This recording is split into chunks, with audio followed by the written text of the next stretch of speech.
কি করছিস? এই যে আলমারিটা মুছছিস? বাহ, স্কুল থেকে এসে স্নান করে খেয়ে দে বললাম যে হাতের কাজগুলো করে নে, সেগুলো না করে ও এখন আয়না পরিষ্কার করতে লাগলো। আর তুই সব বের করেছিস? হ্যাঁ, কি অবস্থা! এগুলো সব নামিয়েছে, সব কিন্তু রাখবি। বইটা কেন খুলেছিস?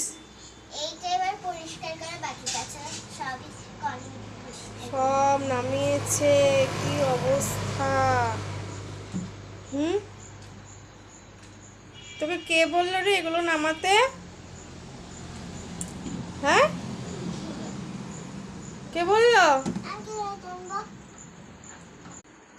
আমার মনে হয়েছে তাই করছি। বাহ, বেশ, আমার কাজ